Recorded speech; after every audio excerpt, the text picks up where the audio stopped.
The phrase my son and I made up when he was 17 just saved my life. My son called me on a Tuesday, not a Sunday, not a Saturday evening the way he always does when he is settled in after dinner and the kids are finally asleep. Tuesday, 11 in the morning. I saw his name light up on my phone screen, and my mind went straight to the worst place a grandfather's mind can go. Something happened to one of the girls. I thought immediately, not to anything else, just the grandkids.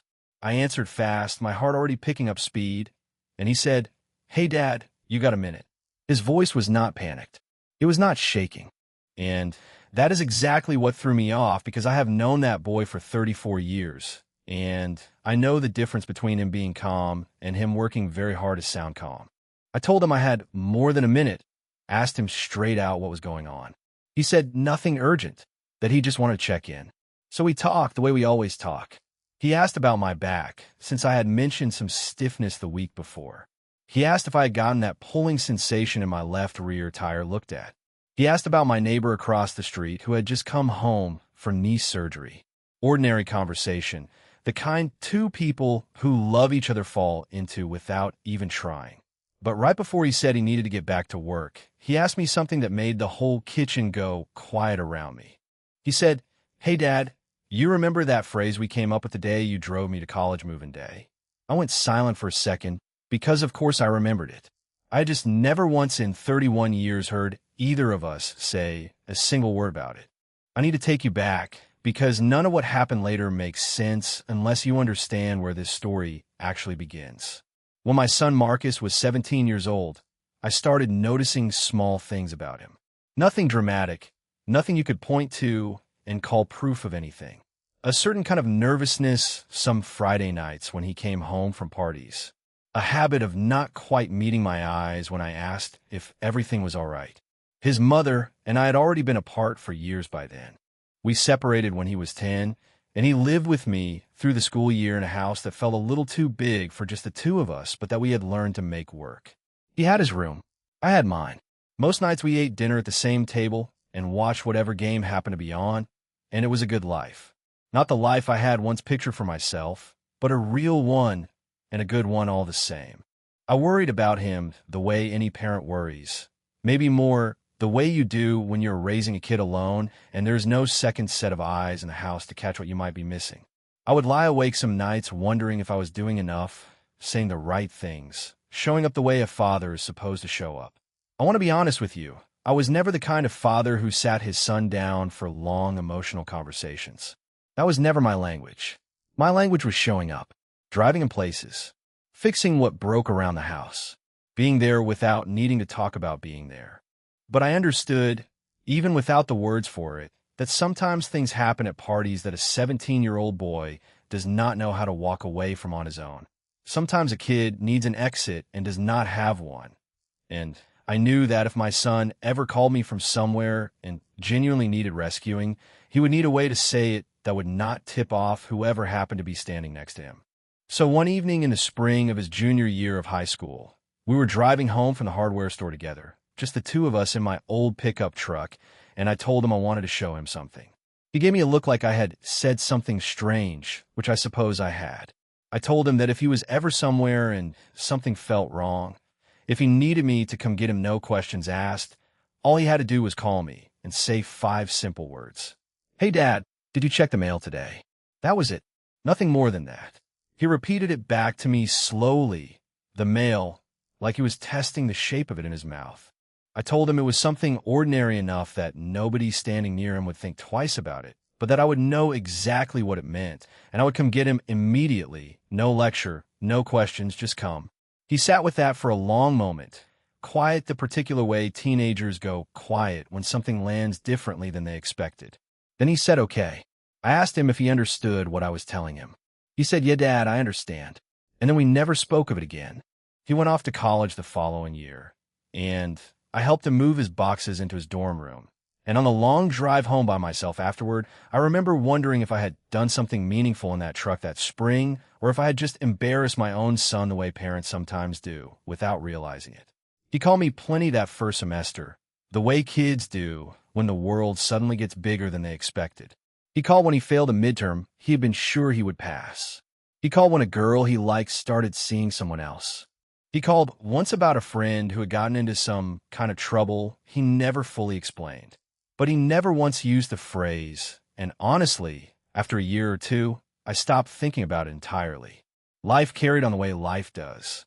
He graduated, moved to another city for work, met the woman who would become his wife, and eventually they had 2 little girls of their own.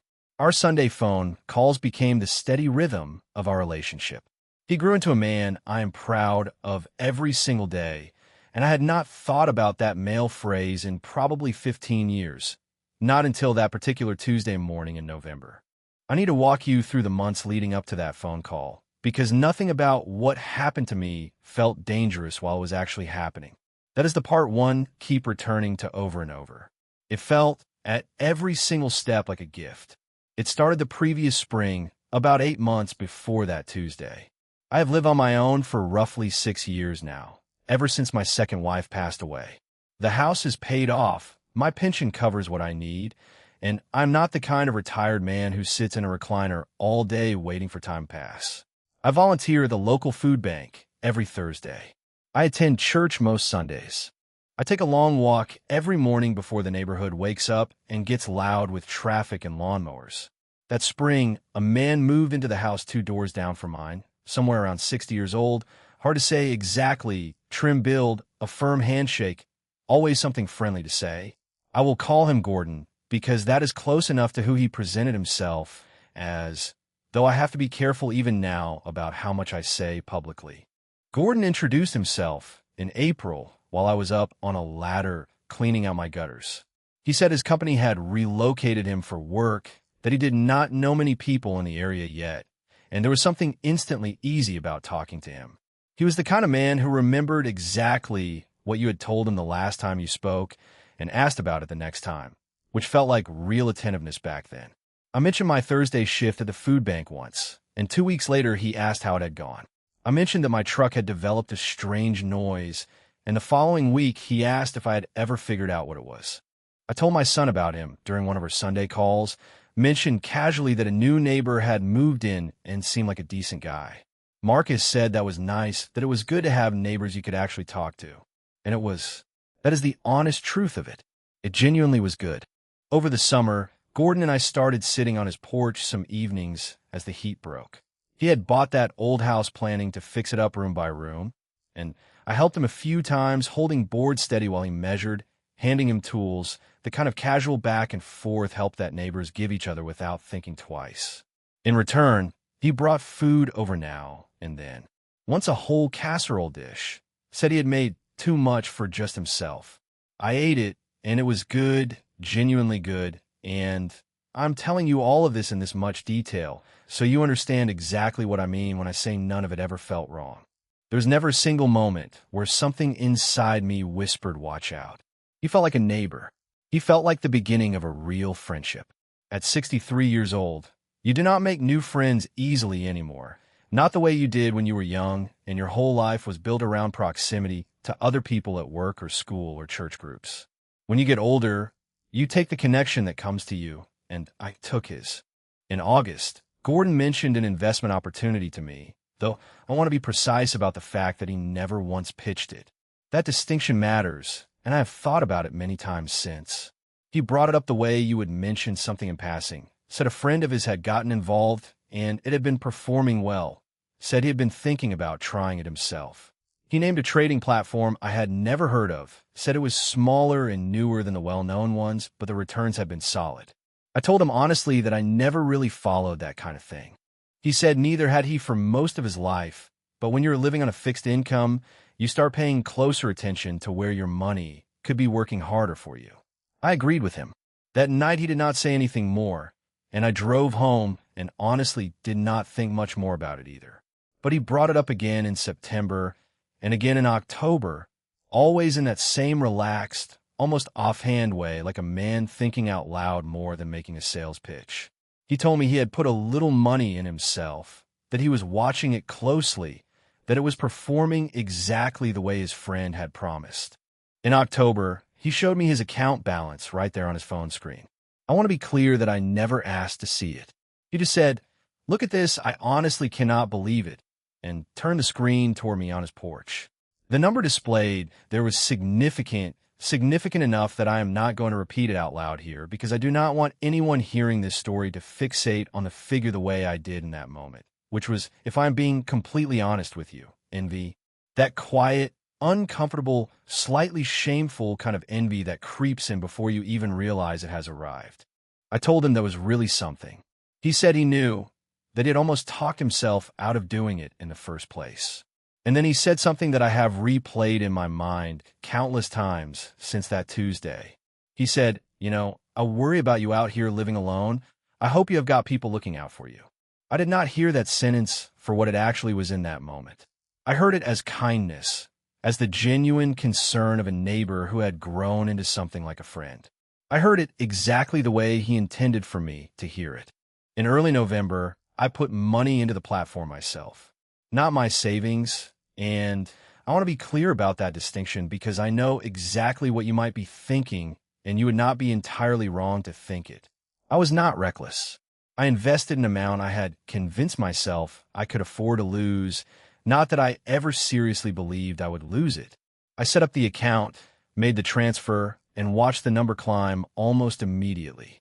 That very first week, it rose in a way that felt genuinely extraordinary. I did not tell my son about it yet. I told myself I was waiting until I had something real to report, an actual return, some proof to show him. Gordon and I began talking about it, even more after that.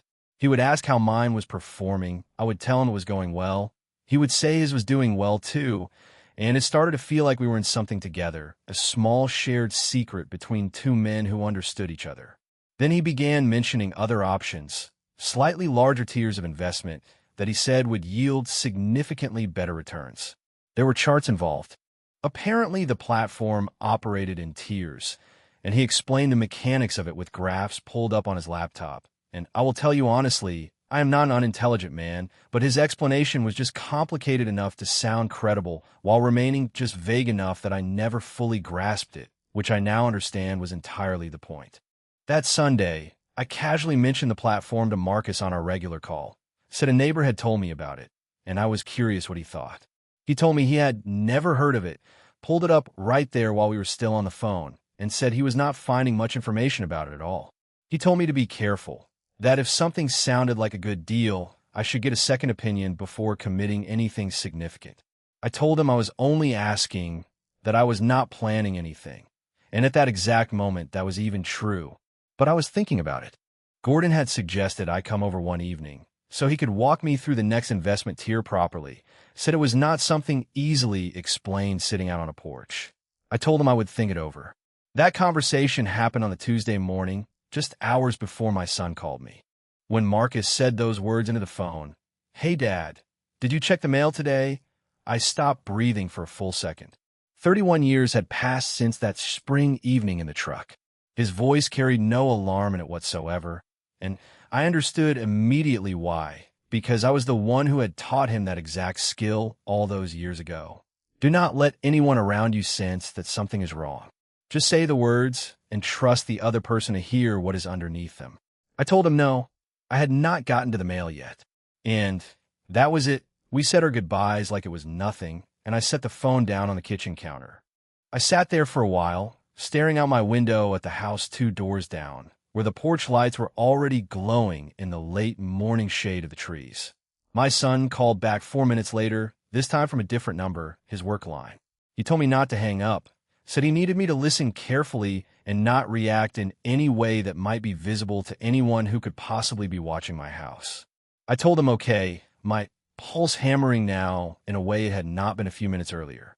He told me he had been quietly investigating this platform since the previous Sunday, that he had not been fully certain of anything until that very morning.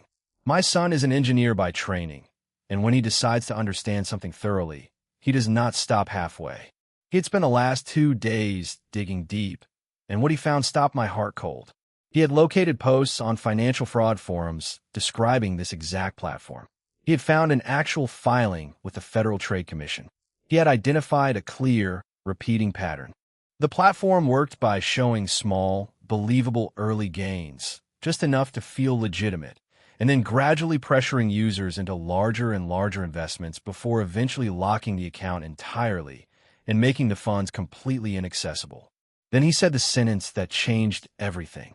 "Dad, I think the neighbor is part of it. I think he might even be central to it." I could not speak for a moment. He told me what worried him most was something I had mentioned casually the Sunday before, that Gordon had pulled up the platform on his own phone while we were talking, that he had suggested an in-person meeting to discuss the next tier. Those, my son told me, were classic escalation signals, the exact moves these operations use once they believe a target is ready to move up to a much larger amount. The word target landed somewhere very specific and very cold inside my chest. I had believed I was a neighbor. I had believed I was someone this man had genuinely chosen to be friends with. I asked him how long he had actually been worried about this. He admitted honestly, since Sunday, but that he needed to be completely certain before he said anything to me and possibly caused unnecessary panic. And then that same morning, he told me he had found a complaint filed by a man in Ohio describing the exact same sequence of events. A new neighbor, a slow-building relationship over months, casual porch conversations, mention of an investment platform, and eventually a request for an in-person meeting. That man in Ohio had lost nearly everything he owned. I looked out my window again at that house 2 doors down, and I asked my son quietly why he had chosen to use our old phrase at all. He was silent for a moment before answering. He said he had not wanted to say any of this on my regular line in case someone was close enough nearby to overhear, and that he genuinely had not known any other way to warn me that something serious was wrong without making that warning obvious to anyone who might be watching. "You taught me that, Dad," he said. I had to set the phone down on the table for a moment, not because I was upset, but because I simply needed a second to breathe. Then I picked it back up and asked him what we needed to do next. By the time he called me, my son had already done most of the groundwork himself. He had filed an initial report online with the Federal Trade Commission. He had located the non-emergency line for our county sheriff's office and had the number ready to give me. He had taken screenshots of every piece of evidence he had gathered and organized it all into a single folder he could send straight to my email. He walked me through the next hour step by step over the phone, calm and methodical, the way he approaches everything that actually matters to him. I called the sheriff's non-emergency line and explained what I knew. The deputy asked me a series of careful questions and then asked me to come into the station the following morning with whatever documentation I could gather. My son drove 4 straight hours from where he lives that same evening. He did not ask permission, did not make any kind of production out of it, just texted me once he was already on the road and showed up at my front door around 9 that night carrying a bag of groceries, because he said he figured I probably had not eaten a proper dinner, which was entirely true. We sat together at my kitchen table for hours that night, and he walked me through everything he had uncovered. We went through it piece by piece, and I began recognizing details I had completely missed the first time around. The casserole that appeared right when he first mentioned the platform. The exact moment he chose to turn his phone screen toward me. The way each follow-up conversation was always just a little bit more than the last one. Each escalation so small and gradual that none of them alone had ever felt like a red flag. I told my son I should have seen it coming. He looked at me and said, "These people are professionals, Dad. That is not a reflection on you in any way." I told him I was not stupid. He said he knew that better than anyone, that it was never the point.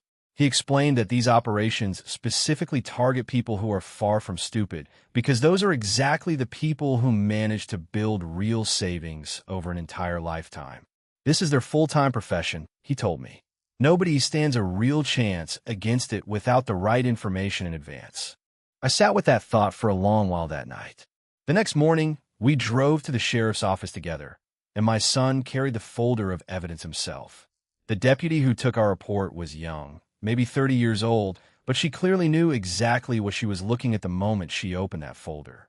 She told us this exact platform had already surfaced in complaints from 2 other counties in our state. She said an investigation would begin immediately. She instructed me firmly not to approach Gordon under any circumstances, not to let him sense that anything had changed, and to contact him immediately if he reached out to me again. I told her I understood completely. She asked how much money I currently had invested in the platform, and I told her the figure honestly. She explained there was a real possibility of recovering it, depending on how the investigation unfolded, but she wanted to be honest with me up front that recovery was never guaranteed in these cases. I told her I understood that too. My son and I drove home together afterward, and he stayed with me through the entire weekend. We fixed a few things around the house that had been sitting on my list for months. We watched football together Saturday afternoon. We went to church together Sunday morning. Ordinary things, the kind of things that felt more precious than they ever had before. The investigation moved forward quickly after that. Gordon, it turned out, was not who he had presented himself as at all. He had never worked for any company that relocated him. He had moved into that house specifically to run this operation, and investigators discovered he had carried out the exact same scheme in 2 other towns over the previous 3 years. The house he had been renting was on a month-to-month lease, filled with only minimal possessions, clearly arranged, so he could disappear quickly whenever he needed to. He was arrested 11 days after my son made that phone call to me. I cannot honestly say I felt triumphant when I heard the news, because justice rarely arrives as cleanly as you imagine it will while you are waiting for it. I thought instead about all the other people he had likely done this to over the years. I thought about that man in Ohio my son had found on the forum, a man I had never met and never would. I found myself wondering how many others there were out there that nobody had ever managed to find or help. In the end, most of my money was recovered, though not every single dollar of it, and I have made my peace with that. Months later, my son asked me during one of our Sunday calls whether I ever thought about why I had decided to give him that male phrase in the first place, back in that truck when he was only 17. He told me he had been thinking about it a lot lately, wondering what had made me do it. I sat with the question for a moment before answering him honestly. I told him I think I simply knew there would come a day when he would need a way to tell me something important without being able to say it out loud, and I wanted him to have that tool so he would never have to face a moment like that completely alone. He was quiet on the other end of the line for a while. Then he said, "You knew it would end up working in both directions, didn't you?" I had honestly never thought about it that way before that exact moment, but he was right. I had built that phrase for him all those years ago. He had used it to save me.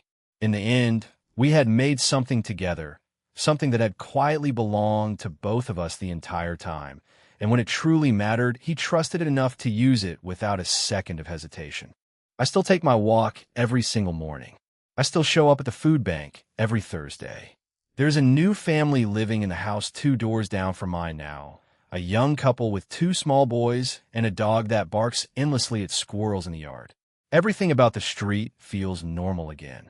But the thing I find myself thinking about most, more than the money, more than the arrest, more than the sting of realizing exactly how thoroughly I had been deceived, is that phone call itself. My son's voice, careful and calm, choosing every single word with such precision. And underneath all of it, just barely visible if you knew where to look, the quiet certainty that he knew exactly how I would hear it. That something we had built together all those years ago in an old pickup truck was still standing strong enough to carry the weight of an entire life. He called me the following Sunday at our usual time, and we talked about the girls, about work, about something funny that had happened at his daughter's school that week. And right before he said goodbye, almost as an afterthought, he said, "Hey, Dad, you should check your mail today. There might be something good waiting in it." I knew perfectly well there was not. He was simply using it now to say something else entirely, something warmer, something that did not need any other words attached to it. I told him I would go look right now. And somehow, that has always been more than enough between the two of us.